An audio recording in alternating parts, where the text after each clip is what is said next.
하겠습니다. 아버지 하나님, 저희들을 매주마다 모이게 하시고 또 매 시간마다 좋은 강의들로 또 우리의 귀와 또 머리와 또 가슴이 뜨거워지게 하신 것 참으로 감사합니다. 하나님 바라오니 이 시간에도 마태복음에 나타난 제자들을 충분히 이해하고 숙지하고 우리 삶과 사역 현장에 잘 적용할 수 있도록 만들어 주옵소서. 각자의 삶에 고단함이 있고 또 어려움이 있고 여러 가지 난관들이 있을지라도 우리의 믿음으로 잘 돌파해 나갈 수 있도록 우리에게 성령의 충만함을 더하여 주옵소서. 주님하고 예수님 이름으로 기도합니다. 아멘. 아멘. 자, 오늘 제가 약간 새로운 포맷을 했는데 이게 잘 보이시나요? 네, 잘 보입니다. 네, 가보도록 하겠습니다. 오늘은 마태복음 제자도 이제 하도록 할 텐데요. 마태복음의 제자도는 두 가지로 접근할 수 있습니다. 제자도라는 주제에 더 넓게 접근한다면 마태복음의 마지막 구절들이 오늘을 사는 그리스도인의 실존이 지닌 본질을 마태가 어떻게 보고 있는지 규명하려고 시도할 수 있을 거예요. 공부라고 하는 것이 다양한 이제 방법론이 있잖아요. 다양한 방법론이 있는데 넓게 보는 방법, 좁게 보는 방법, 또 특정 구조를 보는 방법 이런 것들이 있게 되는데 이것들 중심으로 한번 보려고 합니다. 그래서 보통 마태복음 마지막 28장 19, 20절을 지상 명령이라고 하는데 그것을 가지고 어떻게 보고 있는지를 살펴보길 원하고요. 또 한편 제자도라는 주제에 좀 더 좁게 다가간다면 마태복음 저자, 기자가 그려내고 있는 제자들의 모습하고 또 그들이 예수님의 이야기 속에서 차지하고는 위치를 관찰할 수도 있을 겁니다. 자, 마태복음의 제자도라는 주제는 편집비평의 관점에서 충분한 연구가 이루어졌으므로 여기서는 서사 비평이 제공하는 여러 통찰들을 활용해서 예수님의 이야기 속에 나타난 제자들의 역할을 살펴보려고 합니다. 이제 오래전에 이제 공부하신 분들은 이제 편집 비평이라든지 서사 비평이라든지 저처럼 이제 총신 나오신 분들은 이제 굉장히 이제 민감하게 생각하는 부분 중에 하나가 이 비평, 크리티시즘이라는 단어인데 사실은 이제 그 성경이 글로 기록이 되었고 또 사람이 기록했고 물론 하나님의 말씀이긴 하지만 그러다 보니 이제 인간적인 요소들이 분명히 있거든요. 또 그것들을 어떻게 그들이 편집해 왔는지 이 편집을 어느 정도까지 받아들이냐에 따라서 뭐 입장이 좀 다르긴 할 것 같아요. 최근에 유행하는 이제 흐름 중에 하나가 서사 비평, 내러티브 크리티시즘인데 그 점에 대해서 한번 생각해 보기를 원합니다. 자, 그런데 이거는 서사 이론을 분석하거나 또 서사 비평의 다양한 특징을 상세하게 논의하는 글은 아니죠. 자, 우리의 목적에 비춰볼 때 서사를 다음과 같이 간단하게 정의하는 것만으로 충분할 겁니다. 자, 서사는 저자가 바라보는 효과를 독자들 속에서 불러일으키고자 어떤 특정한 방식으로 말한 이야기로 이루어져 있습니다. 그러니까 보통 많이 구별들을 못 하시는 것 중에 하나가 뭐냐면 내러티브라는 말하고 스토리라는 것을 잘 모르죠. 스토리만으로 봤을 때 그냥 재미있는 이야기인 거예요. 하지만 내러티브라고 했을 때는 이 서사라고 했을 때는 어떤 목적과 의도가 있다고 볼 수가 있겠죠. 어쨌든 지금 뭐 서사 비평을 뭐 학문적인 논의를 하는 시간들은 아니니까 이제 그런 관점에서 이제 마태복음을 보려고 한다라고 그 정도만 이제 생각하시면 좋을 것 같습니다. 자, 첫 번째 생각해 볼 것이 이야기의 등장인물인데요. 우리가 뭐 어떤 스토리를, 영화를 본다든지, 문학 작품을 읽는다든지, 뭐 심지어 뉴스를 본다든지 어떤 이야기가 있잖아요. 자, 그러면 그 이야기에 누가 등장하는가는 대단히 중요하다고 볼 수가 있습니다. 자, 마태의 이야기에서 등장하는 인물은 예수님을 제외하면 넷 또는 다섯 부류로 나눌 수가 있습니다. 그래서 항상 이제 메인 액터가 있겠고 또 돕는 어떤 조연의 역할도 있겠죠. 또 제자들, 또 군중들, 이방인들, 또 유대인의 지도자들, 그리고 예수님께 와서 병을 고쳐달라고 간청하는 사람들이 그 부류에 해당할 거예요. 뭐 아시겠지만 이제 복음서에 보게 되면 종종 찾아오는 병자들이 있거든요. 뭐 귀신 들린 자들도 있고, 심지어 친구들이 찾아오기도 하고, 또 가족이 또 찾아오기도 합니다. 그 다음 따로 떼서 간청한 사람들 이렇게 볼 수도 있습니다. 자, 물론 예수님과 가장 가까운 사람은 제자들이죠. 그래서 예수님을 이해하려면, 복음서를 이해하려면 예수님이 누구신지를 알아야 되겠고, 또 뿐만 아니라 예수님 측근에 있었던 그 제자들을 살펴볼 필요가 있겠다. 자, 특히 제자들은 한 사람 구별 없이 하나의 무리로 등장하는 경우가 허다합니다. 요즘 이제 저작권이 굉장히 중요하고 지적 재산권이 중요하다 보니까 뭐 음원이라든지 또 책이라든지 이 저자가 중요하잖아요. 근데 고대사는 이제 그렇지가 않았고 또 복음서의 경우는 특별히 이 제자들을 뭐 베드로라든지 야고보라든지 요한이라든지 이름을 드러내기도 했지만 그냥 제자들 혹은 뭐 12 이렇게 말하죠. 굉장히 특이한 예 중에 하나가 뭐냐면 사도행전 6장에 등장한 집사도 마찬가지죠. 여러분 많은 분들이 그 사도행전 6장에 헬라파 과부들하고 또 히브리파 과부들 사이에 생겨난 그 문제 때문에 그들을 우리가 집사라고 디콘이라고 부르기 좋아하지만 사실 원문에 보게 되면 집사라는 말은 등장하지 않습니다. 그냥 일곱을 세웠다. 이렇게 하면 되었어요. 일곱. 그런 것처럼 복음서에도 12이라고 하는 숫자만 등장합니다. 하나의 집단으로 보고 있다고 하는 것이죠.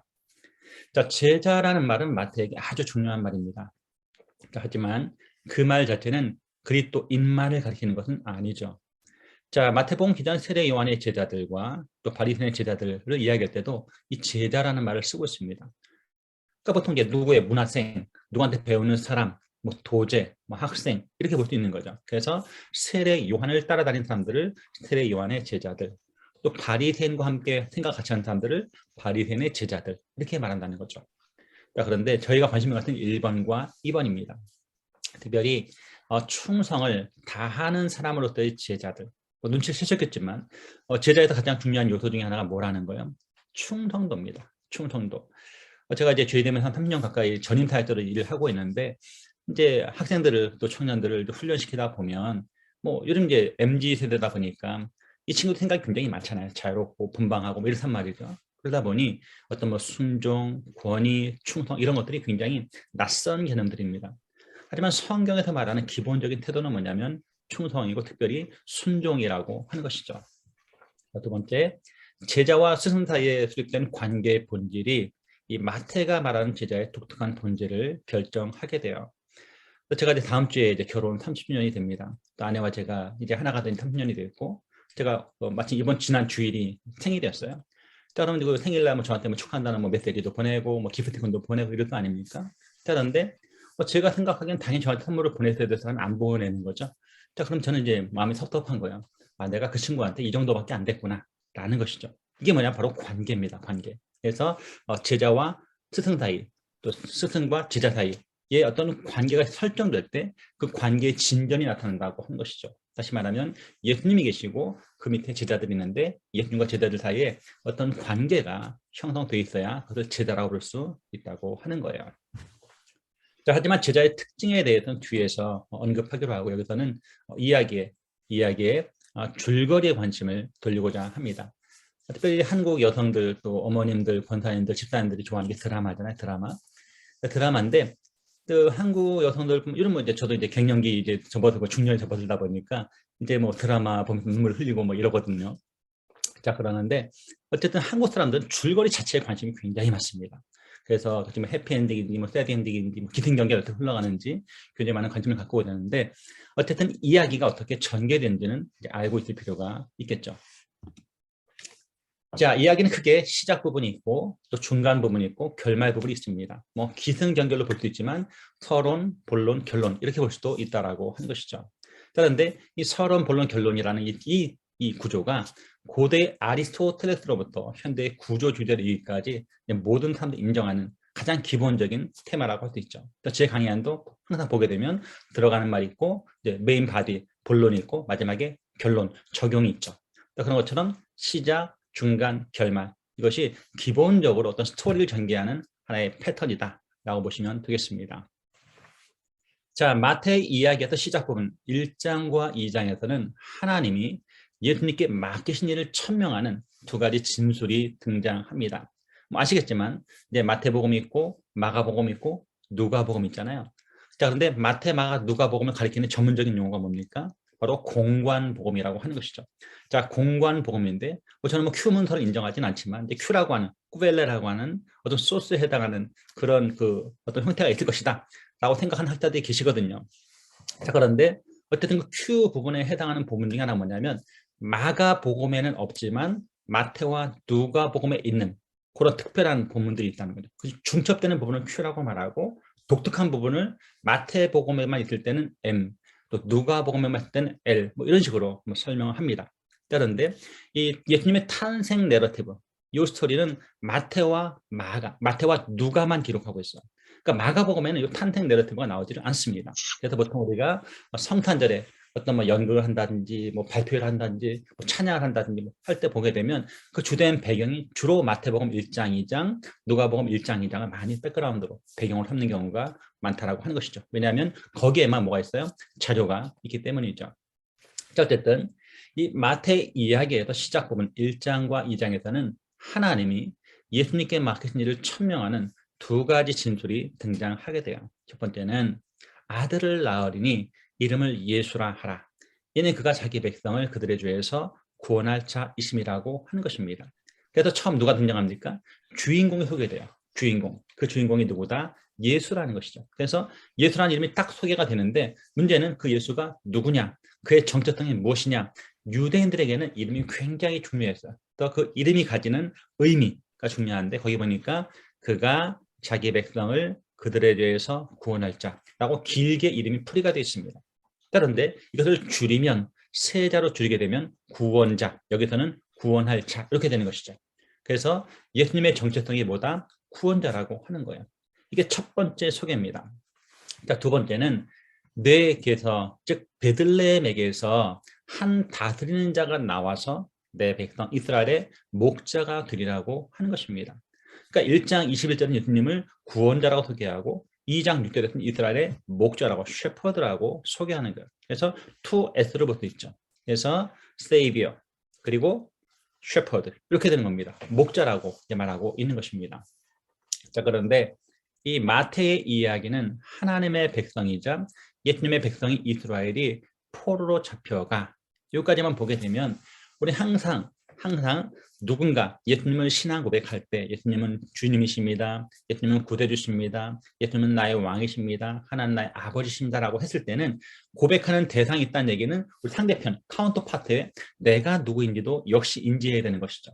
다시 말하면 그분이 구원자라고 하는 것은 우리가 죄인이라고 하는 것이고 그분이 왕이라고 하는 것은 우리가 그분의 백성이라고 하는 것이고 그분이 목자라고 하는 것은 그분의 양떼라고 하는 거예요. 그런 우리의 관계성들을 염두에 두시면서 보아야 한다고 하는 것이죠. 자, 그런데 이 마태의 이야기는 하나님의 백성이자 예수님의 백성인 이스라엘이 포로로 잡혀가 특별히 그들이 지은 죄 때문에 고난을 겪고 목자이자 구원자이신 분을 고대하는 내용으로 시작합니다. 그래서 보통 그 복음서에 나타난 예수님이 누구신가라고 설명했을 때 여러 가지 패턴이 있는데 뭐 이런 거 많이 들어보셨을 거예요. 마태복음에 나타난 예수님은 왕이시다. 그렇죠? 그 다음에 마가복음에 나타난 예수님은 종이시다. 그리고 누가복음에 나타난 예수님은 사람이시다. 그리고 요한복음에 나타난 예수님은 하나님이시다. 라고 했는데 이것은 물론 지나친 단순화입니다. 지나친 단순화인데 최근 최근 한 2, 3년 사이에 공부하신 분들 중에 하나는 어떻게 보냐면 마태복음에 나타난 예수님은 누구냐? 이상적인 교사다. 티처라고 말씀하셔요. 왜냐하면 한 5가지 중요한 가르침이 등장하거든요. 예수님은 아주 잘 가르치는 교사였다. 라고 보는 관점도 있고 또 최근에 어떤 분들 어떻게 주장하냐면 그분은 긍휼의 목자시다. 또 불쌍히 여기는 마음을 가진 목자시다고 하는데 굉장히 잘 본 거죠. 여기 보면 목자이자 구원자이신 예수님을 소개하는 또 고대하는 내용으로 시작하고 있다고 하는 것이죠. 자, 마태의 이야기 중간 부분 메인 바디로 들어가게 되면 구원이 말씀을 선포하시고 가르치시며 병자를 고치는 예수님의 사역으로 이루어질 것이라는 인상을 받게 됩니다. 이 이야기 어디 나오냐면 마태복음 4장 23절하고 9장 35절에 보게 되면 예수님의 사역을 3가지로 요약해 놓았어요. 그것이 뭐냐면 말씀 선포, 가르침, 병고침이라는 말로 예수님의 행위를 거의 동일하게 요약하고 있습니다.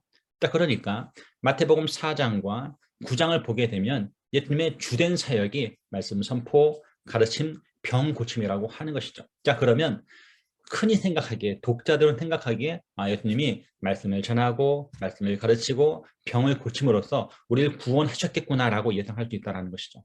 하지만 전혀 다른 상태로 이제 발전하게 됩니다. 자, 그 얘기는 조금 이따 말씀을 드리도록 하겠습니다.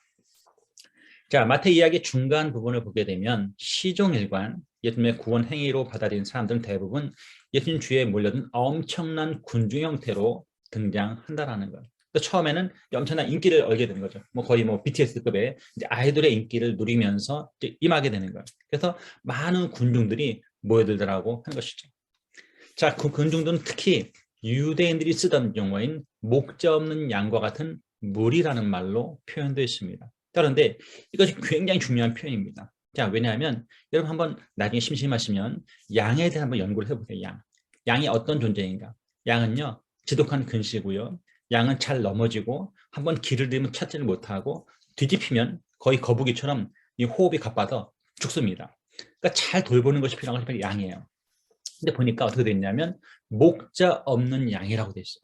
그러니까 치명적인 결함을 갖고 있는 양이라고 되어 있는 것이죠. 그러니까 예수님 당시에 예수님께 몰려들던 그 무리들, 그 군중들을 뭐라고 표현했냐면 목자 없는 양과 같은 무리라고 하는 것이죠. 그 무리의 속성은 양의 속성을 갖고 있는데 뭐가 없어요? 목자가 없는 겁니다. 그러니까 결정적인 치명적인 결함을 갖고 있는 무리라고 볼 수 있는 것이죠. 자, 이것은 물론 예수님이 처음에 하나님으로 받았던 사명, 곧 하나님의 백성인 이스라엘 목자가 된 것과 그 기회를 같이 한다고 볼 수 있죠. 자, 여러분, 이 중에 이제 담임 목사님도 계시고 선교사님도 계시고 전도사님도 계시고 아직 배우는 학생도 또 전업주부도 계시는 것으로 알고 있는데, 자, 근데 이제 목사님들이 아주 좋아하는 호칭이 하나 있습니다. 뭘까요? 당회장입니다. 당회장. 그러니까 당회장 목사라는 말을 참 좋아하는데, 자, 이 경우는 어떻습니까? 대한예수교 장로회 합동측 뭐 이런 식으로 장로교에서 주장하는 정치주 중에 하나가 당회예요. 당회. 그러니까 당회장이라는 말을 엄밀하게 말하면 당회의장입니다. 그러니까 심하게 표현하면 극단적으로 표현하게 되면 당회, 회의를 주재할 때만 의장이 된 사람이 당회장입니다. 사실은 가장 영광스러운 호칭은 당회장 목사라는 말이 아니고 담임 목사입니다. 담임 목사. 보통 우리가 시니어 패스터라는 말 쓰잖아요. 이 패스터라는 말 자체가 뭡니까? 목자라는 말에서 어원이 왔다고 하는 것이죠. 그래서 목사에게 가장 영광스러운 칭호는 뭔가라고 했을 때 우리에게 맡겨진 양떼, 그 양떼를 잘 돌보는 책임자, 그 사람이 바로 누구다? 목사라고 하는 것. 그런데 원래 진짜 목자는 누구다? 예수님이라고 하는 것이죠. 자, 마태의 이야기 중간 부분은 시종일관 그 건중들과 이름만 이스라엘 목자이던 유대인 지도자들을 날카롭게 구별합니다. 그리고 뭐 한국 사회가 뭐 난리잖아요. 뭐 이런 대선 문제도 있고 뭐 코로나 문제도 있고 지역계 문제도 있고 하는데, 자, 이제 교계에 발생한 대부분의 문제들을 보게 되면 결국 뭐냐면 리더십의 문제라고 할 수가 있습니다. 자, 그런데 2000년의 상황도 마찬가지였다고 하는 거예요. 그러니까 그들은 이름만 목자였다는 거죠. 무늬만 목자였다고 하는 거예요. 그래서 참된 목자와 거짓 목자를 예리하게 대비하는데 군중들이 있었고 저들을 날카롭게 구별하고 있다고 하는 것이죠. 자, 결국 목자로서 예수님이 행하신 일은 이스라엘 전체가 아니라 이스라엘 안에 존재하는 더 작은 하층 집단을 그 대상으로 삼고 있습니다. 아까 기억나신지 모르겠지만 마태복음 1장 21절에 뭐라고 됐어요? 이 아이의 이름은 예수라 하라 라고 말하고 나서 그분의 정체성을 뭐라고 소개했냐면 자기 백성을 그들의 죄에서 구원할 자, 이렇게 되어 있습니다. 그러니까 자기 백성이라는 말 속에는 뭐가 함축되어 있습니까? 아닌 백성도 있다라는 거예요. 그러니까 예수님의 백성, 하나님의 백성이 아닌 사람도 있다라고 하는 것이죠. 여기 보면 이 더 작은 하층 집단은 뭐냐면 더 작은 그룹을 향한 주님의 의도가 있었다고 하는 것이죠. 어찌 되었건 유대인의 지도자들은 마태 이야기 시작 부분부터 예수님을 대적한 자로 그러니까 카운터파트로 등장하고 있다고 하는 것이죠. 자, 한 인물의 첫 등장은요, 중요한 것과 대단히 많습니다. 자, 그 인물의 등장으로 독자들은 그 이야기의 나머지 부분에 기대를 하게 되기 때문이죠. 여러분 이제 아마 뭐 논문, 소논문 같은 거 다 써보셨을 거라 생각이 되어지는데, 제가 이제 캐나다 프라비너스 매니토바 쪽에서 이제 공부를 할 때 일이에요. 또 그때 제가 이제 MA 석사 논문 한 100페이지, 105페이지인가 썼던 기억이 나는데, 그분이 이제 처음에 17페이지가 제 서론 부분이었는데, 이 지도 교수님이 서론 부분에 엄청나게 시간을 공을 들이는 거예요. 그래서 제가 교수님 왜 이렇게 이 서론에 많은 신경을 씁니까? 라고 했더니 이 서론 부분이 이 본문 들어가는 이제 출입구 역할을 하고 또 배경을 제공하기 때문에 대단히 중요하다라고 하는데 정말 그렇더라고요. 정말. 그래서 처음 등장하는 그 처음 인물 그 등장할 때 그 사람이 누구인지를 소개를 해야 됩니다. 반드시. 자, 그러다 보니 마태복음 1장 21절에 뭐라고 됐어요? 악의 이름을 소개하고 곧바로 그 아이의 정체성에 대해서 아직 태어나지도 않은 그 악의 이름의 정체성에 대해서 소개하고 있다고 하는 것이죠. 이것은 예수님의 경만 그런 것이 아니고 누구에게도 제자들도 마찬가지라고 하는 것이죠. 자, 그런 점에서 만일 마태가 자신의 독자들이 5장 1절의 제자들을 4장 18, 22절 다른 사람들과 연결하기를 바랐다라고 한다면 독자들은 그 제자들로부터 이들이 예수님의 조력자 역할을 하게 될 것이라는 첫 인상을 보게 됩니다. 근데 명태기 이제 마태복음 공부하는데 우리 성경 한 번도 안 보고 있잖아요. 그러면 안 되겠죠? 복음서에 대한 얘기가 아닙니다. 잠깐 말씀을 보겠습니다. 자, 마태복음 보게 되면 제가 5장 1절 얘기를 했는데 5장 1절 예상하셨다시피 뭐겠습니까? 산상수훈이에요. 산상수훈. 거기 보면 예수께서 무리를 보시고 산에 올라가 앉으시니 제자들이 나온지라 이렇게 되어 있습니다. 그런데 거기 누가 나오냐면 무리가 나오고 제자가 등장하죠. 무리가 나오고 제자가 나옵니다. 그러니까 아무런 부연 설명 없이 그냥 제자가 툭 하고 튀어나와요. 자, 그러니 이 제자는 앞에서 한번 나왔다라는 것을 예상할 수가 있게 됩니다. 이게 어디 나오냐면 4장 18절에서 22절에 나옵니다. 또 최초의 어부들 사이에 누굴 불러요? 제자를 부르고 있는 것이죠. 아시는 것처럼 베드로와 안드레를 부르는 장면이 나옵니다. 4장 18절에 보니까 갈릴리 해변에 다니시다가 두 형제 곧 베드로라는 시몬과 그의 형제 안드레가 바다에 금을 던지는 것을 보시니 그들은 어부라. 그래서 베드로와 안드레의 직업이 뭐다? 어부라는 것을 한번 밝혀줍니다. 그리고 나서 말씀하시되 나를 따라오라 내가 너희를 사람을 낳는 어부가 되게 하리라 하시니 이렇게 되어 있습니다. 그러니까 그들의 1차적인 정체성은 어부였는데 앞으로의 정체성도 어부가 될 것입니다. 다만 전에는 물고기를 잡았는데 이제는 뭐를 사람을 낳는 어부가 될 것이다 라고 말하는 것이죠. 그 다음 뭐라 불러요? follower, disciple, 제자라고 부르는 것이죠. 그러니까 5장 1절에 등장하는 죄송합니다. 5장 1절에 등장하는 그 제자가 앞에 등장했던 베드로, 안드레를 포함한 제자 그룹이라는 것을 우리는 예상할 수가 있다고 하는 것이죠. 자, 그런데 이 제자의 정체성이 앞으로 뭐가 될 것이라는 조력자가 될 것이라는 인상을 받게 된다는 것이죠. 나를 따라오라는 거예요. 자, 그러면 예수님도 뭐를 사람을 낳는 어부이시라는 것이 암시가 되어 있는 것이라고 볼 수 있는 것이죠. 그러니까 제자들은 뭐다? 헬퍼라고 볼 수가 있는 것이죠. 예수님이 제자들에게 사명을 주시는 10장에 이르게 되면 독자들은 비로소 이러한 첫 인상이 사실임을 충분히 확인하게 될 것입니다. 물론 우리 첫 인상이라는 것이 항상 옳은 것은 아닙니다. 자, 그러나 이 저자가 어떤 스토리, 내러티브를 기록할 때는 분명히 의도를 가지고 기록을 할 거라고 하는 것이죠. 자, 그러면 어때요? 그 첫 인상이 맞다는 것을 증명해야 되는 거예요. 그것이 어디에서? 10장에서 증명되고 있다고 하는 거예요. 자, 10장의 사명 수호 담화에 이르게 되면 독자들은 예수님이 하나님께서 주신 사명대로 이스라엘 집에 잃어버린 양의 목자이자 구원자로서 일하실 때 제자들이 예수님을 돕는 이 역할을 하게 되리라는 인상을 확실하게 얻게 될 것이라고 하는 것이죠. 그러니까 처음에는 그냥 딱 비전만 던져준 거예요. 네가 사람을 낳는 어부가 될 것이다. 그런데 10장에서 실제로 그 사명을 주어서 파송하는 그런 역할들을 하게 되는 것을 볼 수가 있겠죠. 그러면 이야기의 줄거리의 자제를 찾아내는 비율 또 두 번째를 봅니다. 그러나 마태의 이야기를 보게 되면 한 가지 흥미로운 모습이 나타나 있습니다. 마태는 다른 공관복음서, 즉 마가복음이라든지 누가복음의 기자와는 다르게 제자들의 선교 활동을 전혀 이야기하지 않고 있습니다. 그럼 마태복음 뭐 아시겠지만 누굽니까? 유대인을 대상으로 기록한 복음서예요. 예수님 자신도 내가 이스라엘의 잃어버린 양들에게만 왔다. 뭐 이런 식으로 말씀하십니다. 그러다 보니 제자들은 어떻습니까? 해외, 미전도 종족, 다른 나라, 다른 족속, 다른 방언에 가서 복음을 전하는 이 사건이 전혀 나오지를 않습니다. 참 놀라운 사실이에요.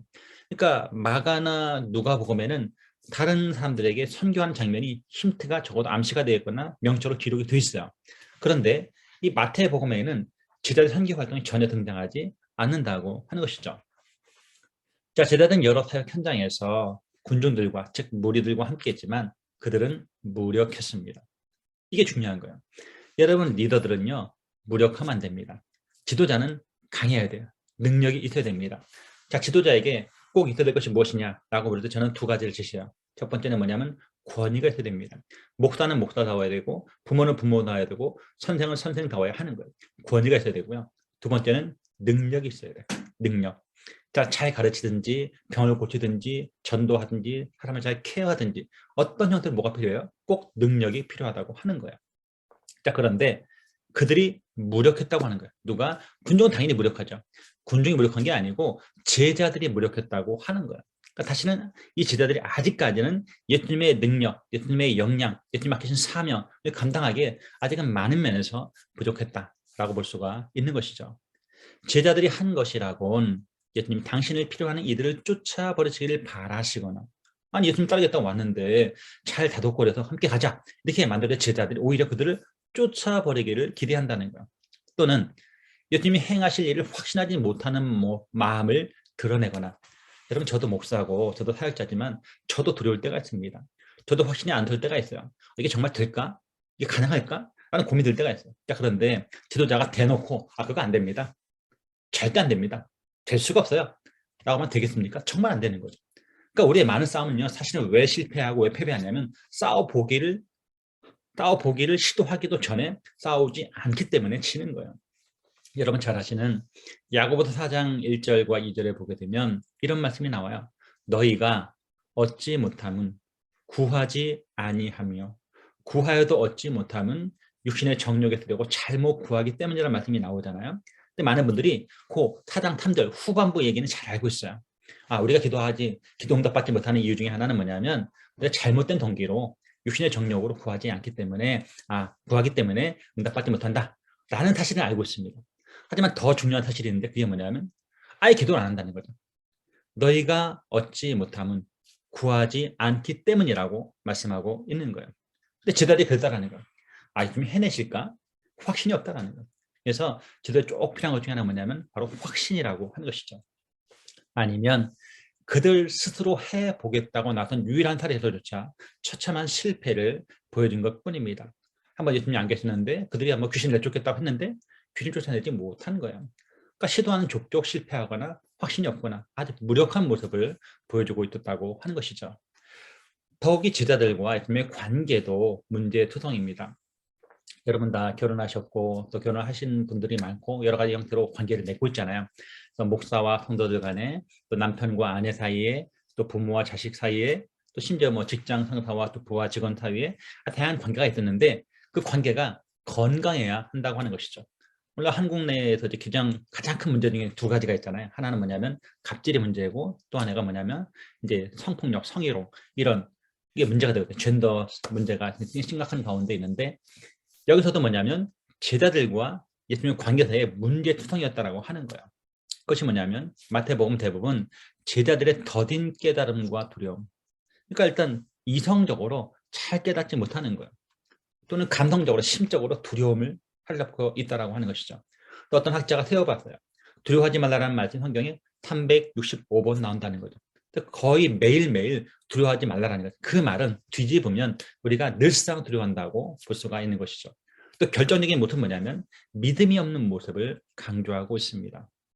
여러분 성경에 아주 굉장히 흥미로운 표현이 등장하잖아요. 너희 믿음이 얼마만큼만 있으면 이 겨자씨만한 만큼만 있으면 이 산을 명해서 바다로 던지우라 하여도 옮겨질 것이라고 말씀하고 있는데 이 말씀을 가만히 보게 되면 믿음의 사이즈, 믿음의 크기가 중요한 게 절대로 아닙니다. 믿음의 진정성이 중요한 거예요. 그 믿음이 진짜라면 우리가 이 산을 명하면 바다로 옮겨진다고 하는 것이죠. 결국 믿음이 많다 적다가 아니에요. 사실 믿음이 있다 없답니다. 그러니까 진짜 믿음이 있는가가 중요한 거예요. 오늘날 목회하시는 많은 분들, 오늘날 교회 다니는 많은 성도님들이 결국 뭐가 없다? 예수를 믿는 믿음이 없는 거죠. 진짜를 믿는다면 우리가 확신을 가지고 주님을 신뢰하고 주님께로 걸어나갈 수 있겠다라는 것이죠. 자, 제자들의 무기력함과 오합지졸 같은 모습 따위의 여러 가지 실패담을 보여주는 이 모든 특징을 마태가 11, 12장부터 시작해서 차츰 강도의 도를 더해가는 강력한 반예수님 행태와 비교해 보라고 하는 것이죠.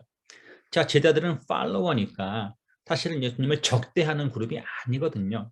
자, 그런데 오히려 예수님의 제자들이 예수님 이야기에서 어떤 역할을 하고 있냐면 반예수님 행태적인 모습들을 보여주고 있다고 하는 거예요. 내가 이러려고 너희를 제자로 부른 게 아니다 라고 주님은 말씀하시고 있는 것이죠. 제 몫을 하리라고 기대했던 예수님의 제자들보다 오히려 예수님을 반대하는 자들이 자신들의 역할을 더욱더 효과적으로 해내고 있는 것은 일종의 아이러니라고 볼 수가 있습니다. 뭐 여러분 시저 이야기도 알겠지만 항상 배신은 어디서 일어납니까? 가장 측근 내부자에게서 일어나는 거예요. 이게 바로 아이러니라고 하는 것이죠. 자, 대적들은요. 대적하는 게 그들의 역할이에요. 예수님을 대적하는 게 그들의 역할이니까 그들의 역할을 충실하게 해내고 있습니다. 자, 제자들은 예수님을 지지하고 따르는 사람들입니다. 자, 그런데 그 역할에 반한 역할을 하고 있으니까 어때요? 실패하고 있다는 거죠. 심지어 반 예수님 행태적인 것을 보여주고 있다고 하는 것이죠. 저는 JDM이라는 선교단체 일을 하고 있는데 그 학복협, 학원 복음화 협의회라고 그 그룹 안에 가입된 복음주의 선교단체가 13개가 있어요. 13개가 있는데 물론 다양한 색깔들을 갖고 있죠. 뭐 외국에 수립된 단체도 있고 한국에서 재생도 시작된 단체도 있습니다. 자, 그런데 선교단체 제가 한 3가지로 구분하는 경우가 있어요. 그게 뭐냐면 이런 거죠. 친교회적인 단체가 있고 비교회적인 단체가 있고 반교회적인 단체가 있다는 거죠. 그러니까 반교회적인 단체는 뭐냐면 지역교회 협력해서 하나님 나라를 구축하는 것이 아니고 지역교회를 훼손하면서 지역교회를 파괴하면서 지역교회를 망가뜨리면서 하는 대놓고 하는 반교회적인 단체가 있다는 거죠. 이것은 우리가 뭐라 부릅니까? 사이비 이단이라고 부르죠. 뭐 신천지라든지 뭐 인터코피라든지 이런 것들이 거기에 해당이 되는 거예요. 그런가 하면 비교회적인 단체도 있습니다. 자, 비교회적인 단체는 뭐냐면 대놓고는 아닌데 은근히 지역교회 목사를 폄하하고 공동체 파괴한 역할들을 하고 있다는 것이죠. 당연히 JDM은 신교회적인 단체입니다. 교회를 섬기고 교회와 함께 협력하면서 한다라고 하는 거예요. 자, 그런데 여기 나오는 반예수님 행태라는 게 뭐냐면 마땅히 제자들은 친예수적인 그룹에 하거든요. 친예수적인 행태를 보여줘야 되는데 오히려 반예수적인 행태를 보여주고 있었다고 하는 것이죠. 자, 제자들에 관한 이야기에 나타난 이 갑작스러운 반전을 이해하려면 이 반전을 제자들에 관한 이야기보다 더 큰 이야기인 예수님에 관한 이야기에 등장하는 중요한 반전과 연결지어 볼 필요가 있습니다. 여러분 지금 뭘 듣고 있습니까? 신학 수업을 듣고 있는 거예요. 자, 신학 수업을 듣고 있는데 우리가 어떤 공부를 하든지 뭐가 필요합니까? 가장 기본적인 단위의 암기, 기본 개념 정리가 꼭 필요합니다. 기본 정리가 필요하고 좀 확장하게 되면 뭐를 하게 됩니까? 책을 읽게 되거나 리포트를 쓰게 되거나 시험을 보게 되잖아요. 그런데 이 책 보는 게 만만치가 않거든요. 책이 얇든지 혹은 두껍든지 분량의 차이는 있긴 하지만 뭐를 여러분이 간파하셔야 되냐면 critical reading, critical thinking이 필요하거든요. 이게 뭘까요? 그러니까 비평적으로 읽어야 되고 비평적으로 생각해야 됩니다. 이게 안 되면 어렵거든요. 그런데 비평을 하시려면 어떻게 해야 됩니까? 저자의 의도가 무엇인지를 객관적으로 먼저 찾아내야 됩니다. 저자가 지금 이런 이야기를 하려고 하는구나 라고 해서 메인 스토리가 어떻게 흘러간지를 꿰뚫고 있으셔야 돼요. 자, 그러면 복음서에서 가장 중요한 분은 누구예요? 당연히 예수님이 가장 중요하죠. 또 예수님의 스토리라인이 어떻게 흘러간지를 보고 그 밑에 하위 그룹에 누가 있어요? 제자들이 있습니다. 또 제자들 스토리를 볼 때에 어떤 관점에서 예수님 스토리 라인의 관점에서 보셔야 한다고 하는 거죠. 더 큰 관점을 이해하라고 하는 것이죠.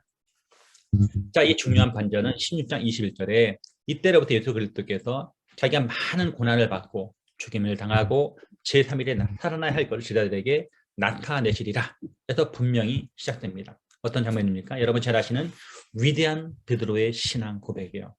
주는 그리스도시고 살아계신 하나님의 아들입니다. 라는 멋진 고백을 하고 나자 이때로부터 예수님이 비로소 뭘 말씀하세요? 내가 사실은 죽으러 왔어. 이렇게 말씀하신다는 것. 그것을 분명하게 시사하기 시작했다고 하는 것. 그런데 그것이 바로 터닝 포인트가 되었다고 하는 거예요. 자, 예수님의 이야기는 이때부터 예수님이 인류를 죄로부터 구원한 일이 그의 말씀 선포와 가르침과 병 고침이 아니라 더 특별한 방편인 그의 죽음과 부활을 통해서 이루어질 것임을 분명하게 보여주고 있습니다. 이것이 복음서와 일반 전기의 전형적인 차이점입니다. 자, 보통 뭐 이순신 전기, 뭐 세종대왕 전기, 뭐 칭기스칸 전기 이런 전기를 보게 되면 그들의 출생, 그들의 성장 과정, 그들의 교육 과정, 그들의 무장 과정, 그들의 승리, 뭐 그들의 성공 이런 것들을 다루면서 끝나거든요. 자, 그런데 예수님의 복음서의 경우는 그렇지가 않다는 것이죠. 자, 아시겠지만 여러분 어때요? 출생이 잠깐 나옵니다. 출생 기사가 잠깐 나오고 점프해서 요한복음에 가면 12세에 예루살렘에 올라가던 6월절에 올라가던 스토리가 나오고 다시 점프해서 한 30세에 공사역을 시작하는, 즉 세례요한에게 세례를 받는 것부터 시작해서 3년 혹은 3년 반 사역하시고 죽으시고 부활하셨다. 이게 끝이에요. 자, 그러다 보니 아까 말씀드린 3대 사역, 복음 전파, 말씀 양육, 병거, 이 세 가지 사역이 핵심 사역인 것으로 알았는데 잘 보니까 그것을 통해서 우리를 구하는 것이 아니라는 거죠. 오히려 더 특별한 방편인 그의 십자가 죽으심과 부활 사건을 통해서 우리를 구원하시더라고 하는 것이죠. 이처럼 예수님이 자신의 사명을 이루시게 된 방편이 기대했던 방식이 아닌 특별한 방편으로 바뀐 결과 예수님에 관한 이야기에서 주목할 만한 놀랄 만한 변화가 나타나게 됩니다. 예수님을 죽이려는 음모를 꾸밀 때 유대인의 지도자들은 더는 예수님을 대적한 역할을 하지 않고 도리어 이제는 자신들도 모르는 사이에 예수님을 돕는 역할을 하고 있다는 거죠. 굉장히 재밌죠? 자, 원래는 제자들이 예수님을 도와서 구속 사역을 완결시켜야 되는 사람들인데 정작 그 사역에 기여했던 사람은 누구라는 거예요. 오히려 예수님의 대적들인 유대의 지도자들이 그 역할을 했다라고 하는 것이죠. 다시 말하면 그들은 그들의 미션에 충실한 거예요. 예수를 죽여야 돼. 그 미션에 충실했다고 하는 것이죠. 그 여담인데 첫 번째 테마에 한 네 번째 줄에 그런 말이 나와죠. 뭐 나옵니까? 이처럼 예수님이 자신의 사명을 이루시게 된 방편이 기대했던 방식이 아닌 특별한 방편으로 바뀐 결과. 여러분 이 문장은 굉장히 이것을 우리의 사역에 이렇게 한번 적용해 볼 수 있습니다. 여러분 매 주일마다 설교하시잖아요. 이제 한국에 계신 분들은 거의 매일 새벽기도 하시지만 캐나다 같은 경우는 뭐 그렇지 않은 경우도 많이 있는 것도 알고 있는데 어쨌든 최소한 여러분 교회 담임 목사라고 한다면 최소한 주일 설교 한 편은 하시잖아요. 자, 그러면 매 주일마다 설교 본문이 찾아올 때 두렵잖아요. 어떤 말씀으로 성도들을 격려하고 위로하고 힘을 주고 비전을 제시하고 앞으로 갈까 참 만만치가 않습니다.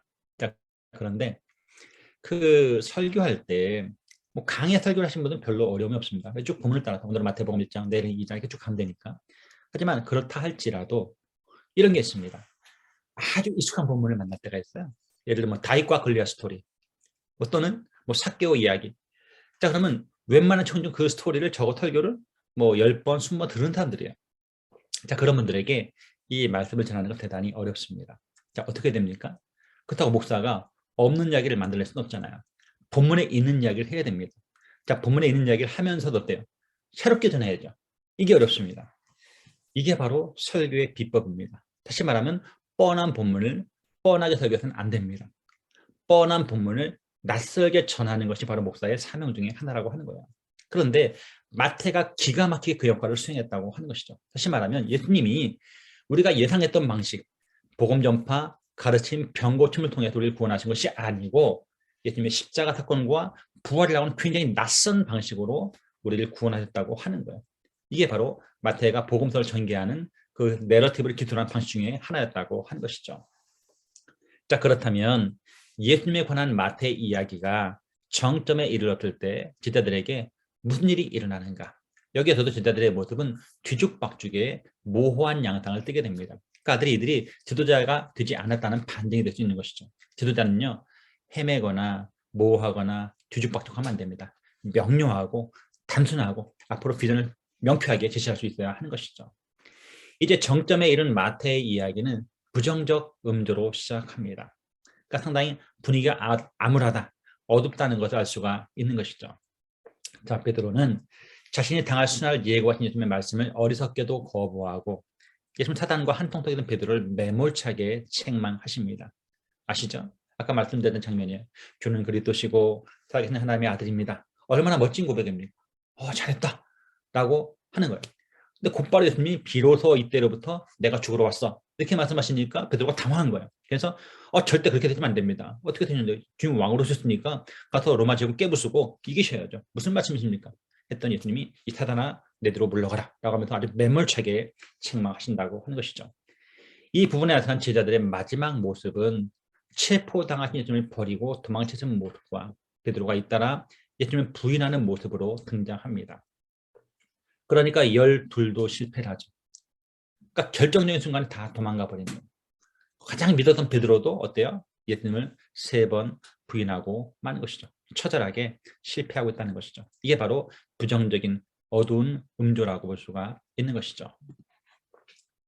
자, 제자들이 예수님이 지시하신 것을 제대로 해내는 경우는 나귀를 끌고 오는 것과 6월절 만찬을 준비한 것뿐입니다. 여러분 이제 저희 이제 뭐 행사를 하잖아요. 뭐 총신 개강 수련회 뭐라든지 이번 뭐 여름 집회 혹은 뭐 리트릿 뭐 이런 것들을 기획하게 되면 뭐 바자회를 하든 뭐라든 행사를 하게 되면 행사의 목적이 있겠고 또 진행 과정이 있겠고 또 결과가 있겠고 또 평가가 있단 말이죠. 자 그러면 어떤 일을 우리가 프로젝트를 기획할 때는 그 미션을 완수하는 게 중요합니다. 그러니까 우리가 어떤 일이 시작이 되면 일단 일은 진행이 됩니다. 뭐 성공하든 실패하든 둘 중에 하나가 되겠죠. 자 그런데 중요한 건 뭐냐면 항상 목적이 있고 의도가 있다라는 것. 모든 행사와 모든 프로젝트에는 뭐가 있어요?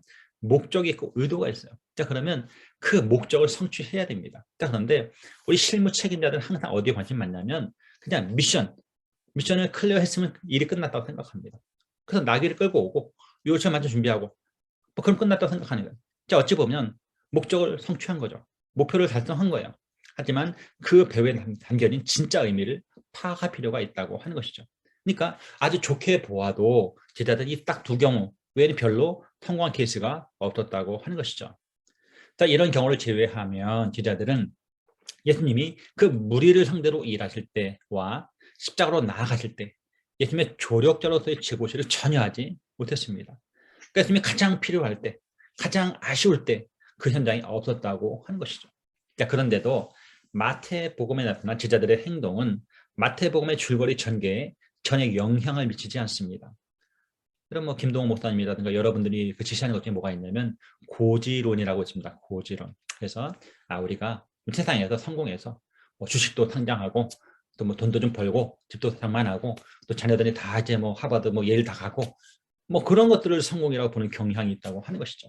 그러면서 우리 예수 믿는 사람이 뭐 취업에 실패하고 대학 진학에 실패하고 뭐 병에 걸리고 뭐 사고를 당하고 뭐 이러면 망했다라고 잘못 생각한다고 하는 것이죠. 그때 종종 등장한 단어가 뭐냐면 우리의 그런 일들로 말미암아 하나님의 영광을 가리운다. 이런 식으로 표현을 씁니다. 자 그런데 전혀 그렇지 않습니다. 하나님 그런 분이십니까? 하나님은 우리의 행동, 우리의 말 따위로 인해서 그분의 영광이 가려지는 게 아닙니다.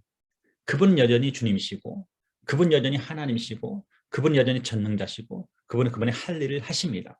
다시 말하면 비록 제자들이 깽판을 치고 실수하고 좌절하고 넘어지고 한다 할지라도 그런 모든 행동이 마태복음 전체 줄거리 전개에는 전혀 영향을 미치지 않고 있다는 것이죠. 예수님은 갈 길을 가신다는 거예요.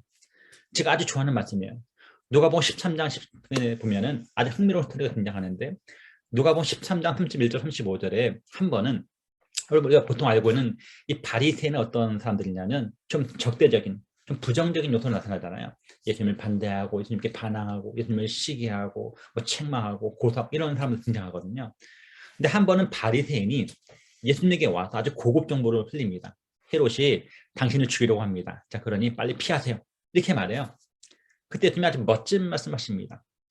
너는 저 여우에게 가서 말해라. 헤롯이 나를 죽일 수 없다는 거예요. 헤롯의 위협이 있다 하더라도 나는 갈 길을 가겠다. 오늘과 내일과 모레 내가 할 일을 하고 갈 길을 가겠다고 말하는 거예요. 이 메시지의 중요한 것은 뭐냐면 헤롯이 예수님의 죽음을 결정하는 게 아니라는 거예요. 하나님의 주권이 결정하고 내 자신의 의지가 그 죽음을 결정한다고 말씀하고 있는 거예요. 마찬가지예요. 제자들의 실패가 제자들의 좌절이 제자들의 그 행동이 예수님 스토리 전체에 영향을 미치지는 않는다고 하는 것이죠. 하지만 미래 예수님이 그 흩어진 양떼를 모으실 것이라는 그 예고 때문에 독자는 이 부분에서 제자들의 또 다른 면모를 보게 됩니다. 여러분 기억하시죠? 그러니까 처음에 소개했던 그 두 가지를 기억해야 돼요. 예수님 뭐로 오셨다? 죄인들의 구세주로 구원자로 오셨다. 두 번째, 흩어진 양떼들의 목자로 오셨다. 긍휼의 목자로 오셨다고 했잖아요. 자, 그런데 여기서 이 부분에서 미래에 예수님이 흩어진 양떼를 다시 모으실 것이라는 그런 예언을 하십니다. 자, 독자들은 이 부분에서 제자들의 또 다른 면모를 보게 된다고 한 것이죠.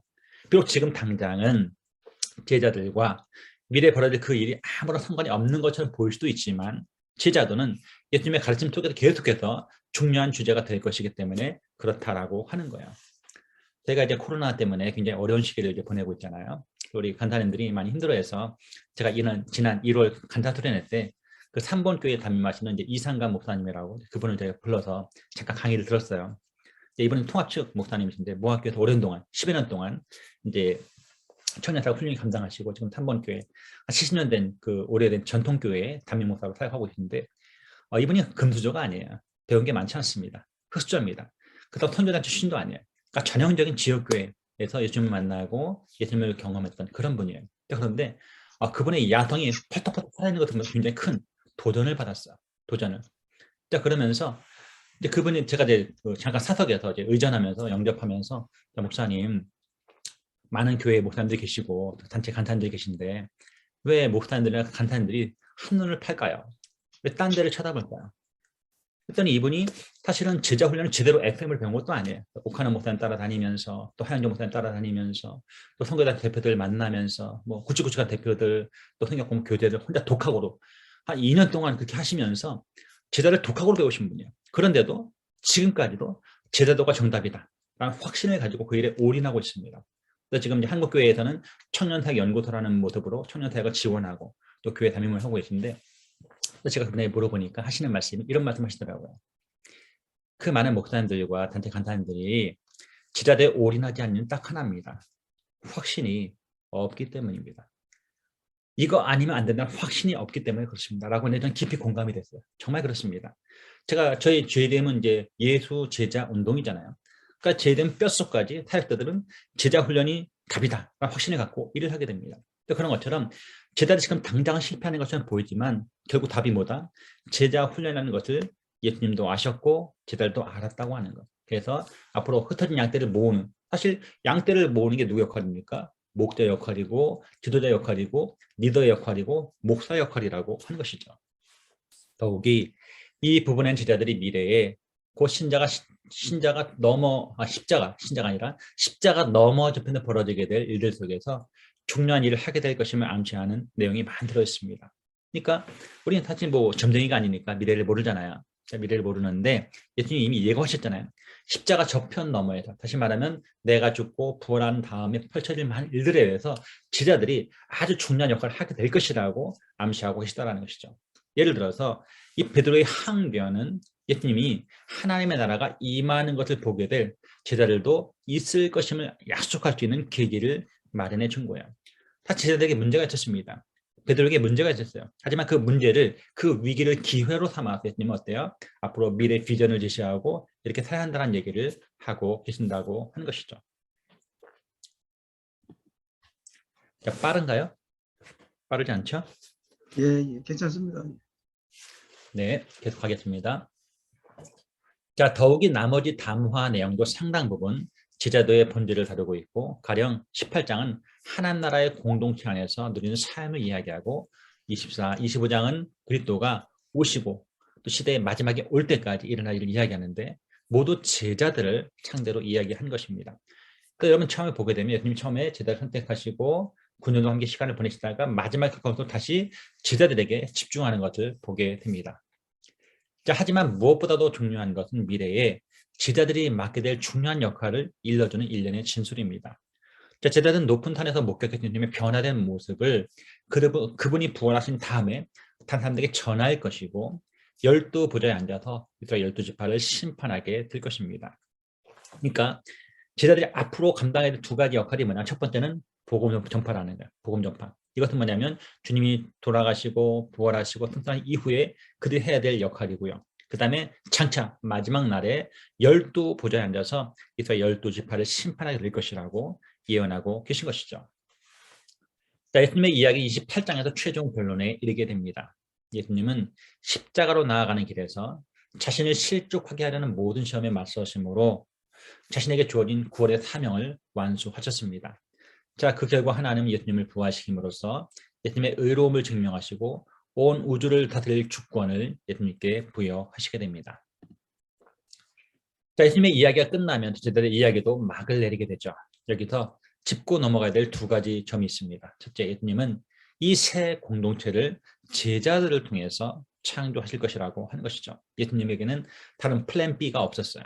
플랜 B가 없었고 플랜 A가 있었는데 플랜 A는 뭐냐면 이 제자 공동체를 통해서 새로운 공동체, 새 이스라엘 하나님의 교회를 창조하실 것이라고 말씀하신 거예요. 그런데 여기서 제자들의 사명과 관련해서 중요한 차이점이 나타납니다. 이제는 제자들이 할 일이 사람을 낚는 것이 아니라 제자 삼는 것으로 표현됩니다. 그래서 여러분 그 요한복음 21장 같은 경우 보게 되면 처음에는 어부였던 베드로가 나중에 뭐가 됩니까? 목자로 바뀝니다. 내 양을 먹이라, 내 어린 양을 치라고 바뀌고 있다고 하는 것이죠. 자, 그리고 이 제자 삼는다는 말은 다시 세례를 베풀고 가르친다는 말로 바꾸어서 규정이 됩니다. 자, 제자들이 가르침의 주체로 등장한 것은 여기가 처음이에요. 그러니까 이제까지 누가 예수님이 제자들을 가르쳤는데 지금부터는 누가 제자들이 누군가를 가르치게 될 것이라고 말씀하고 있다고 하는 것이죠. 한편 28장이 기록한 제자들의 역할과 관련해 또 하나 중요한 점을 주목할 필요가 있는데 너희는 가서 모든 민족을 제자로 삼으라 라는 이 말씀은 28장 19절은 예수님이 구원하시고자 오셨던 공동체를 제자들의 공동체로 표현하고 있다는 것. 그러니까 무슨 얘기냐면 전반부는 당연히 제자가 예수 공동체였어요. 근데 앞으로 뭐가 된다는 거예요? 제자 공동체가 된다는 것이죠. 그래서 새로운 공동체가 단순히 예수님의 공동체가 아니고 제자들의 공동체로 구현될 것을 말씀하고 있습니다. 예수님의 첫 번 제자들은 예수님께 속한 구원의 공동체가 만들어진 방편이 될 뿐만 아니라 그 공동체 구성원들의 뭐가 된다? 본보기 노릇을 하게 될 것이라고 말씀하고 있는 것이죠.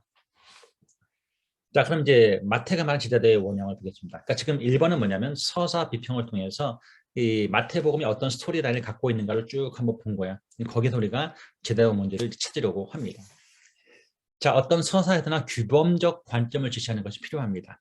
즉 선한 것과 참된 것, 바람직한 것, 이런 가치에 대한 총틀로서 그 서사에 등장한 인물들과 그들의 행위를 평가하는데 기준이 될 수 있는 것이 지도해야 한다는 점이죠.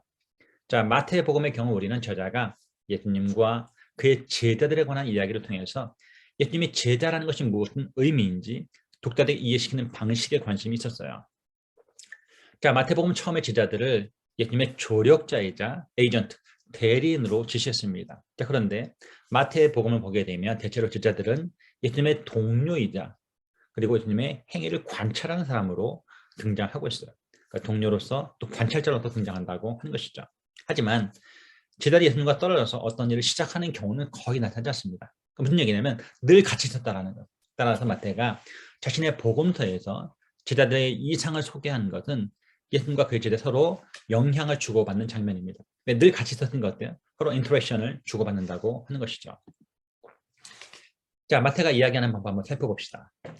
자, 마태는 이야기할 때 독자들이 제자들을 올바로 이해할 수 있도록 다양한 수단을 구사합니다.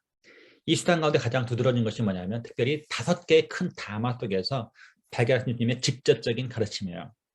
제 수하에 한 70명 정도의 간사들이 계시거든요. 간사들이 계신데 이 가끔씩 이제 이해력이 떨어지는 간사들이 계세요. 또 이렇게 뭐 초임 간사들이라든가 좀 배움이 짧은 사람들은 제가 하는 말을 못 알아들어요. 그럼 제가 이제 우회적으로 소위 말해 그 사람의 관계라는 게 이제 좋게 아름답게 애들로 표현을 많이 하잖아요. 근데 잘 못 알아듣는 이제 후배 간사의 경우는 제가 대놓고 얘기합니다. 너 지금 잘못하고 있어. 내가 너 좀 혼내는 거라고 직접적으로 가르친다고 하는 것이죠. 근데 예수님이 그렇게 했다라는 거예요. 예수님이 이 5개의 큰 다마 속에서 아직 제자들이 어리버리하니까 아직은 어리석고 미숙하니까 대놓고 직접적으로 가르쳤다고 하는 것이죠. 이를테면 마태는 제자들을 소금과 빛과 산 위인 동네라고 비유적으로 말씀하고 있어요. 넌 세상의 소금이고 세상의 빛이고 산 위에 있는 동네라고 말씀하고 있는 것이죠. 또 제자들이 그들의 선생을 담되 특히 그들의 선생이신 예수님처럼 자기 십자가를 지라는 요구를 받은 일을 이야기합니다. 놀라운 것은 그분만 십자가 지는 것이 아니고 우리도 십자가를 져야 한다고 하는 거예요. 마태는 사건들을 제자들의 어떤 측면에 초점을 맞춘 식으로 전개해 나아가므로 우리는 여기서 몇 가지 교훈의 패턴을 찾아낼 수가 있습니다. 자, 몇몇 경우에는 예수님이 직접 제자들로 하여금 교훈하는 상황 속으로 이끄시는 거예요. 그러니까 직접 그 상황 속으로 몰아가십니다. 가령 군중이 먹을 음식을 마련해 주라고 제자들에게 이르시거나 이게 뭡니까? 오병이어 사건이죠. 오병이어 사건 속에서 참여하도록 이끄신다는 것.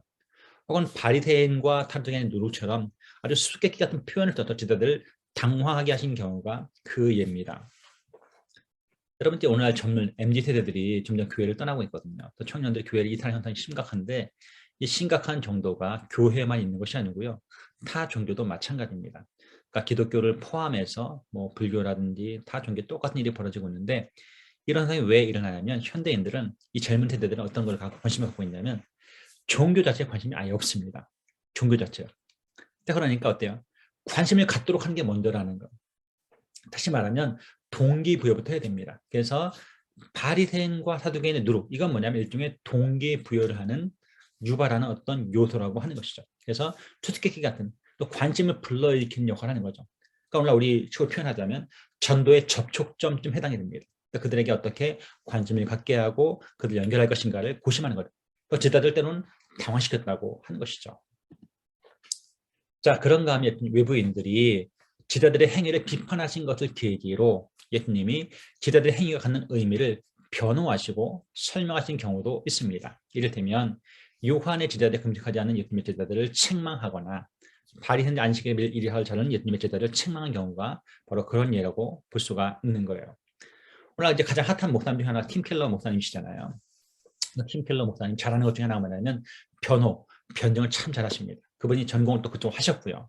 그러다 보니까 변호하시고 설명하시는데, 자, 그런데 원래 이 역할은 누구 역할이었냐면 예수님의 역할이었다는 거죠. 예수님이 우리를 변호사로 부르신 적이 없어요. 그것은 몇몇 소수의 학자들, 몇몇 소수의 깨어있는 목사님들만 하시면 됩니다. 우리 모든 뭐로 부름받았냐면 위트니스로 부름받은 거예요. 우리는 증인으로 부름받은 거예요. 어쨌든 예수님이 제자들 훈련하신 방법 중에 하나가 뭐냐면 변호하시고 설명하시면서 가장 대표적인 게 뭡니까? 안식일 논쟁이에요. 뭐 금식 논쟁, 세금 논쟁, 안식 논쟁 많이 있잖아요. 그런 것들을 통해 제자들을 훈련시켰다고 하는 것이죠. 그러니까 때로는 제자들 스스로 교훈을 배우는 상황을 만들어내는 경우도 있습니다. 가장 제자는 때때로 예수님께 질문을 던지거나 예수님 말씀하신 행하신 일에 못마땅한 반응을 보이거나 예수님이 말씀하신 행하신 일에 반대하거나 예수님 필요한 사람들에게서 예수님을 떼어놓으려고 하는 경우가 종종 있었다고 하는 것이죠. 예를 들면 어린아이를 멀리한다든지 뭐 이런 것들이 있었죠. 그래서 스스로 배우는 상황을 만들기도 하셨다고 하는 거예요.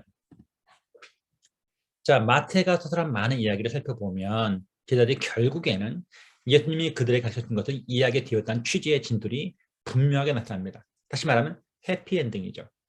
근데 그들 출발은 어리석었어요. 그들은 무력했습니다.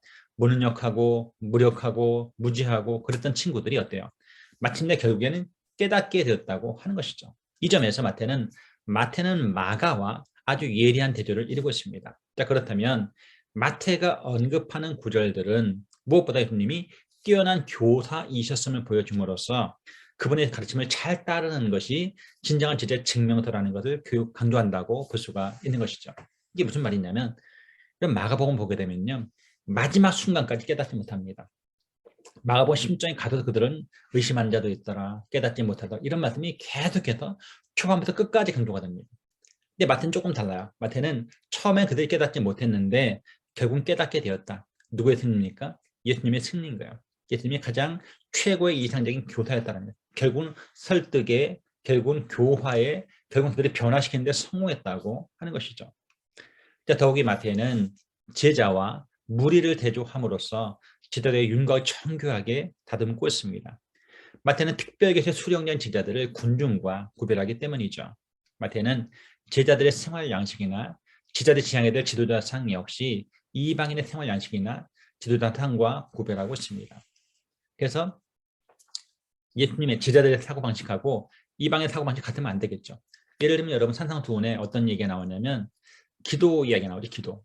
마태복음 6장에 보면은 뭐 기도, 금식, 구제 이 세 가지를 얘기합니다. 그래서 키워드는 뭐냐면 사람에게 보이려고 하지 말라는 거죠. 그래서 유대인들은 사람에게 보이려고 외식하지만 너희는 그래서는 안 된다. 라고 그 맥락에 가만히 보게 되면 딱 하나가 등장하는데 그게 뭐냐면 기도의 맥락에서 한 번은 뭐가 나오냐면 그 유대인들은 뭐 회당에서 거리 어귀에 서서 뭐 큰 소리로 손을 들고 기도한다. 그렇게 하지 말라. 너희들은 골방에 들어가 문을 닫고 기도해라. 이런 말씀이 나와요. 또 그 이야기는 앞에 구제, 두 번째 기도, 마지막 금식. 그 예처럼 다른 예와 똑같이 외식하지 말라는 강조점을 두고 있는데 이때 비교 대상은 누구냐면 제자들과 즉 천국 백성과 누구? 유대인들 또는 바리새인들. 여기 비교한 거예요. 근데 거기에 유일한 예외가 누가 등장하냐면 이방인의 생활 양식 하나 등장합니다.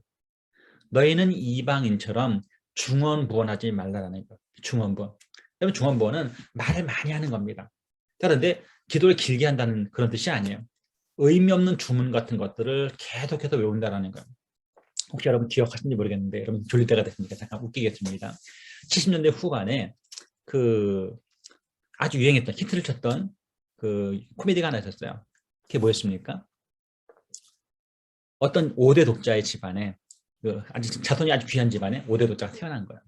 그 아이를 오래 살려고 장수하라고 세계의 모든 알려진 신화라든지 실존 인물이라든지 총동원의 이름을 짓습니다. 그래서 김수환무 기억나십니까? 탐창갑자 동방탑 이러면서 뭐 쭉 붙여가지고 이름이 한 36자가 되는 거예요. 그것을 정확히 불러야 되는 거예요. 그래서 그 점쟁이가 그 이름을 지어줍니다. 그리고 그 이름을 꼭 다 불러야만 이 아이가 장수한다라고 했어요. 근데 애석하게도 이 친구가 어떻게 됩니까? 이 아이가 우물에 빠져요. 우물에 빠지는데 자 김수환무 올라와야 되는데 어떻게 해요? 얘를 구출하지 못하고 죽습니다. 왜? 그 이름 부르다가. 이런 거죠. 그러니까 이방인의 생활 양식은 뭐냐면 그렇게 긴 그 신들의 이름을 다 부르는 거죠. 뭐 제우스도 부르고 뭐 심지어 아마데우도 부르고 메가더도 부르고 이러면서 그 이름을 한 달 틀지 않고 불러야 응답한다고 생각했던 게 바로 중원부원 기도예요. 그래서 천국 백성의 기도 방식하고 이방인의 기도 방식을 예리하게 대조했다라는 것. 하지만 더 중요한 건 뭐냐면 제자들하고 유대인의 지도자들을 예리하게 대조를 이루게 했다고 하는 것이죠. 자, 마태가 이야기하는 첫 번째를 봅시다. 마태는 예수님과 제자도의 이야기를 서술해 가면서 제자도를 구성하는 일체의 행위와 특성 그리고 자질을 제자도의 이상과 결합하고 있어요.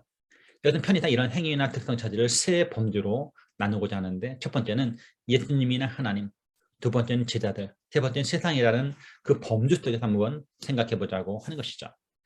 자, 제자도의 많은 특성 가운데 반복해서 등장하는 것은 제자들과 예수님 및 하나님과의 관계로 관련되어 있습니다. 다시 말하면 우리 가장 중요한 관계가 누굴까요? 주님과의 관계예요. 하나님과 어떤 관계를 맺는지 예수님과 어떤 관계를 맺는지가 중요하다고 하는 것이죠.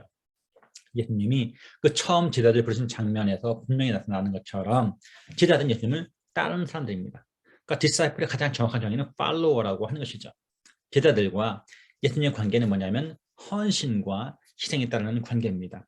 이를테면 예수님의 제자라면 당연히 고초를 겪고 집과 가족을 등질 각오를 해야 됩니다. 자, 바울이 썼던 마지막 편지에 보게 되면 이런 말이 나와요. 무릇 경건하게 살고자 하는 자는 박해를 받으리라. 그러니까 전도하다가 선교하다가 아니라 무릇 경건하게 살고자 하는 자는 박해를 받게 될 것이라고 말합니다. 단지 경건하게 살려고만 해도 우리는 어떤 대가를 지불하게 될 것이라고 말씀하고 있는 것이죠. 자, 그런데 이런 특성과 밀접한 연관을 맺고 있는 것이 바로 믿음의 응답입니다. 하지만 흥미롭게도 마태가 예수님의 인정을 받는 믿음으로 묘사하고 있는 것은 제자들이 아니고 예수님께 간청한 자들이 보여준 것이었어요. 그러니까 이상하게 예수님께 나왔던 병령 고쳐주세요, 귀신 내쫓아주세요라고 했던 그들에게는 내 믿음이 옳도다, 내가 너를 구원한다 이런 말씀 하시는 반면에 제자들은 그런 얘기들을 거의 하고 있지 않고 있다고 하는 것이죠. 오히려 제자들은 믿음이 없음을 이유로 책망받기가 일쑤였습니다. 자, 그런 점에서 보면 요동하지 않는 흔들리지 않는 믿음은 제자들의 조건이라기보다는 도리어 제자들의 목표라고 보아야 됩니다. 자, 제자 훈련을 여러 가지 정의할 수 있는데 뭐 주바라기, 예수님을 바라보는 것, 예수 닮기, 예수님 닮아가는 것, 그리고 신앙 훈련으로 볼 수 있습니다. 그래서 제자 훈련은 결국 믿음 훈련이에요. 우리가 어떻게 예수를 믿을 것인가 라고 해도 과언이 아니라고 하는 것이죠. 자, 굳이 제자들의 조건을 알고자 한다면 오히려 예수님의 명령을 지키고 하나님의 뜻을 행하는 것을 살펴볼 필요가 있습니다. 그러니까 믿음은 뭐냐면 오히려 제자들의 목표라고 볼 수 있고 제자들의 조건이 뭐냐? 순종이라고 보는 것이죠. 28장 19절은 예수님의 명령을 지키는 것을 제자들의 명백한 특징 중 하나로 지시하고 있습니다. 비록 이 특징이 마태복음 마지막 장에 등장하지만 이것은 단지 마태복음 전체에서 찾아볼 수 있는 한 가지 주제를 요약한 것으로 보셔야 한다고 하는 것이죠. 자, 아버지의 뜻을 행하는 사람이 예수님의 진정한 가족이기 때문에 그렇습니다. 예수님 말씀을 듣고 그 말씀을 행하는 사람들은 반석 위에 세워진 든든한 집에 사는 사람이라고 하는 거예요. 하지만 마태복음 제자들의 성격을 제자들과 예수님 및 하나님과의 관계로만 설명하는 것이 아니고 제자 공동체에 존재하는 제자들 상호 간의 서로 간의 관계로도 규정하고 있어요. 에클레시아, 교회를 언급한 유일한 복음서인 마태복음에서는 제자도가 제자들의 공동체 속에 뚜렷한 맥락 가운데 등장하고 있습니다. 여러분 신자는요. 나 홀로 그리스도인 존재하지 않습니다. 내가 처음 예수를 만났을 때 그때는 나 홀로 그리스도인이에요. 하지만 예수를 만나는 그 순간 우리는 원하든 원하지 않든 그리스도의 몸이라고 하는 공동체 속에 던져지는 겁니다. 우리는 이미 인비저블 보이지 않는 무형교회 회원이 되었다고 하는 거예요. 그래서 우리는 공동체로 존재한다고 하는 것이죠. 이 제자들의 공동체는 몇 가지 특징이 있어요. 첫째 특징은 사랑의 공동체라고 하는 거죠. 예수님 율법 전체를 하나님을 사랑하고 이웃을 사랑하라 라고 하는 이 중에 사랑 계명으로 요약하십니다. 자, 제자도가 가진 특징 가운데 사랑과 밀접하게 관련된 두 가지 특징이 있습니다. 자, 그중 하나가 용서입니다. 자, 용서는 주기도문에 유일하게 꼼꼼한 해설이 붙어있는 항목이에요. 여러분 그 마태복음 6장에 보게 되면 주기도 하늘에 계신 우리 아버지라는 주기도문이 나오는데 그 주기도문 끝부분에 주기도문 13절에 끝나거든요. 14절 15절에 보면 용서에 대한 부록이 달려있어요. 부록이. 그러니까 그만큼 마태 공동체는 마태는 용서를 강조하고 있습니다. 또 용서는 18장의 공동체 담화에서도 아주 중요한 주제죠. 또 하나의 특징은 뭐냐면 제자 공동체에 속한 작은 자들을 보살피는 겁니다. 이 작은 자들은 뭐 베이비를 말하는 게 아닙니다. 이 작은 자는 뭐를 말하냐면 사실은 제자를 가리키는 또 다른 용어라고 볼 수가 있는 것이죠. 자, 제자 공동체가 보여주는 마지막 특징은 종처럼 섬기는 지도자이라고 볼 수가 있습니다. 예수 공동체의 일원이 되려면 어린아이처럼 되어야 하는 거예요. 자, 수직적 위계 구조에 따른 지도자상과 제멋대로 권세를 부린 지도자상은 제자 공동체가 경계해야 될 대상이라고 하는 것이죠. 자, 권위는 좋은 겁니다. 권위는. 하지만 잘못된 권위주의는 아주 위험하다고 하는 것이죠. 또 하나 뭐냐면 우리가 마땅한 권위 행사는 필요하지만 갑질, 직장 내 괴롭힘은 아주 좋지 못하다고 하는 것이죠. 오히려 예수 제자 공동체에서는 겸손하게 모든 일을 섬기는 자가 크다고 하는 평가를 받습니다. 여러분 세상의 구조는 피라미드 구조입니다. 세상의 피라미드 구조지만 하나님 나라 구조는 역삼각형 구조죠. 역삼각형. 그래서 가장 아래에서 섬긴 자가 가장 높은 자입니다. 누굽니까? 예수님이죠. 예수님이야말로 가장 낮은 자리에서 모든 하나님 나라 백성들을 섬기고 계신다고 하는 거예요. 마지막으로 마태복음을 제자들을 구성하는 행위, 특성 차지를 제자들과 세상의 관계라는 범주로도 구분해 놓았어요. 자, 긍정적 관점에서 보면 이 관계는 선교의 관계입니다. 제자 공동체는 모든 민족을 제자로 삼으라는 명령을 받은 거예요. 대한민국 족속만, 한인들만, 디아스포라들만 복음을 전하는 것이 아니라 모든 민족을 제자 삼으라는 명령을 받은 거예요. 또 부정적인 관점에서 보게 되면 이 관계는 박해를 수반하게 됩니다. 제자 전하는 말씀을 모든 곳에서 받아들이지는 않을 겁니다. 여러분 전도할 때, 선교할 때 저항을 만난다고 해서 이상하게 생각하시면 안 됩니다. 이런 비행기가 날 수 있는 것은 공기 저항 때문에 나는 거 아시죠? 오히려 저항이 있기 때문에 비행기가 날 수 있습니다. 마찬가지예요. 우리가 복음을 전하다 보면 어떤 걸 만나요? 당연히 저항을 만나게 될 것이라고 하는 거예요. 아까도 말씀드렸잖아요. 단지 경건하게 살려고만 해도 박해를 받게 될 것이라고 하는 거예요. 그러니 복음을 전하고 선교를 하고 박해를 받더라도 견고하게 이겨낼 필요가 있다고 하는 것이죠. 자, 그럼 마태복음이 이 시대의 지도자들에 던진 도전이 무엇인가? 마지막 결론이라고 볼 수가 있습니다. 자, 먼저 마태복음의 제자도에서 살짝 아쉬운 점이 두 가지가 있습니다. 이를테면 마태가 제자라는 용어를 예수님을 따랐던 여성들에게 기꺼이 사용하지 않은 것을 들 수가 있습니다. 자, 왜냐하면 예수님을 따르는 남성들보다 더 충실하게 제자의 특징을 보여준 여성들이 많이 있기 때문이죠. 그러니까 예수님의 결정적으로 고통받는 순간에 누가 함께했습니까? 여성들이 함께했어요. 그러니까 십자가에 따라갔던 사람들은 대부분 여성들이었습니다. 물론 거기에 요한이 따라가긴 했습니다. 하지만 대다수의 여성들이 그 현장을 지키고 있었어요. 또한 마태는 제자 공동체에 맞선 유대인 반대들을 사도 혹독하게 묘사하고 있습니다. 이건 역시 원수를 사랑하라 명령을 따라 좀 더 부드럽게 표현했더라면 더 좋았을 것입니다. 이 두 가지가 이제 아쉬운 점이라고 볼 수가 있는 거죠. 다시 말하면 여성들을 무시하는 것. 또 하나는 밖에서 너무 가혹하게 묘사하는 것이라는 것이죠. 자, 하지만 마태가 묘사하는 제자도 중에서 현대교회에 너무나 소중한 것이 하나는 소금과 빛의 모습을 보여주는 공동체적 제자들라고 할 수가 있습니다. 마태복음 5장 13절부터 16절까지 너희는 세상의 소금이다. 너희는 세상의 빛이다라는 그 이야기가 나오거든요. 그런데 소금토리는 13절 한 절만 나옵니다.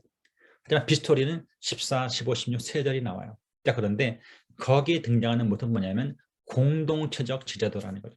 나 홀로 존재하는 것이 아니고 세상을 변화시키면서 세상 속에서 우리가 빛된 본을 보여주는 공동체로 등장하고 있다고 하는 거예요. 그래서 아까 소금 빛만한 뭐가 또 있었습니까? 산 위에 있는 동네가 있었어요. 산 위에 있는 동네. 오늘날 우리는 도시를 주로 강가에 저지대에 만들잖아요. 근데 과거에는 산 높은 곳에다 도시를 만들었습니다. 그래서 뭐 아크로폴리스, 예루살렘 다 높은 성체가 위에 있었어요. 이게 바로 산 위에 있는 동네입니다. 자, 산 위에 있는 동네 어떻습니까? 밤이 되면 거기 불빛이 쫙 보일 거 아닙니까? 산 위에 있다 보니까 온 세상이 볼 수 있다고 하는 것이죠. 자, 그런 점에서 교회가 하나님의 나라가 그래야 한다고 하는 거예요. 다음 세대에도 그리스도의 제자들이 존재하려면 소극적으로 우리 시대의 제자들이 태어나기만 기다릴 것이 아니라 적극적으로 제자들을 길러내야 한다고 하는 겁니다. 여러분, 제자는요, 태어나는 게 아니에요. 제자는 만들어가는 겁니다. 저는 JDM 같은 경우는 한국 자생적인 단체야. 저희가 이제 올해 45년 됐는데 45년 전 저희가 7명 처음 그 제자 훈련을 시작할 때 저희 모임을 시작할 때 작은 모임이었을 거 아닙니까? 우리 선발 단체 뭐 CC라든지 IBF 많은 그 선발 단체들이 배운 거예요. 배우면서 했단 말이죠. 자, 그런데 우리가 마냥 계속해서 CC가 참 좋겠다, IBF 참 좋겠다라고 불어만 했다면 미래가 있겠습니까? 없는 거예요. 그런 가운데 우리는 어때요? 적극적으로 지자들을 길러낸 거죠. 또 길러내다 보니까 저와 같은 사람도 쓰임을 받고 있잖아요. 그러니까 계속해서 사람들을 길러내야 한다고 하는 것이죠. 즉 탁월하면서도 호소력 있게 당대 문화에 맞서는 공동체, 하나 실제로 통치하시고 계심을 옛 지서대 생생히 보여주는 산위의 동네와 같은 공동체, 바로 이것이 예수 제자가 추구해야 될 참된 공동체의 모습이라고 할 수가 있습니다. 자, 첫 번째 강의는 여기서 마치고요. 혹시 뭐 질문 있으면 쉬었다가 나중에 끝날 때 하는 게 낫겠죠? 네네네. 네. 자, 그러면 우리 한 20분간 휴식을 하는데요. 잠깐 먼저 사진을 찍겠습니다. 다들 화면들을 켜주세요.